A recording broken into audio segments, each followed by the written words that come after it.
ଚାଲନ୍ତୁ ଆଜି ଗୋଟେ ଏମିତି ଜାଗାକୁ ଯିବା ଯେଉଁଟା କି ଇଣ୍ଟରନେଟ ରେ ବହୁତ ଫେମସ ଅଛି।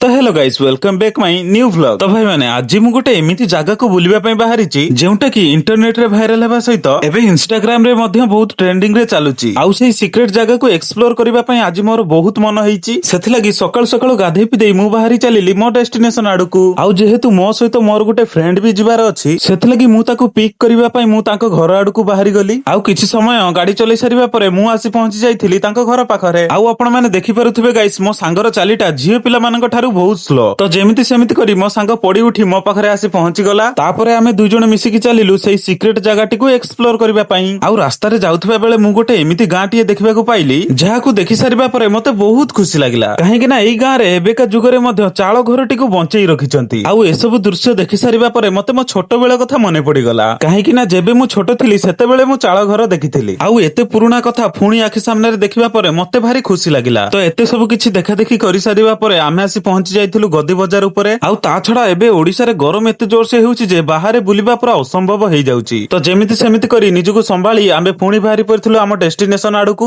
ଆଉ ଯେମିତି ଆମେ ଗଦିରେ ଥିବା ଗୋଟେ ବଡ ଟ୍ରେନ ଲାଇନ ପାର କରିଛୁ, ସେତିକି ବେଳେ ଆମ ମାନଙ୍କ ସହିତ ଗୋଟେ ବହୁତ ବଡ ଘଟଣା ଘଟିଲା, ଯାହା ଦ୍ୱାରା କି ଆମେ ଏତେ ହଇରାଣରେ ପଡିଯିବୁ ବୋଲି ଆମେ ଜମା ଜାଣିନଥିଲୁ। ତ ଆଗକୁ ଆମେ ଯାଇ ସେଇ ସିକ୍ରେଟ ଜାଗାରେ ପହଞ୍ଚିଲୁ କି ନାହିଁ, ଯଦି ଆପଣ ମାନେ ଦେଖିବା ପାଇଁ ଚାହାନ୍ତି ମତେ ଫଲୋ କରି ରଖନ୍ତୁ। ଆଉ ଆଜି ପାଇଁ ଏତିକି ଥିଲା ଭାଇ ମାନେ। ଭ୍ଲଗ ଟି ଯଦି ଭଲ ଲାଗିଥିବ ଲାଇକ୍ ଗୋଟେ ନିହାତି କରିବେ। ତ ରହିଲି ଗାଇସ୍, ଜୟ ଜଗନ୍ନାଥ।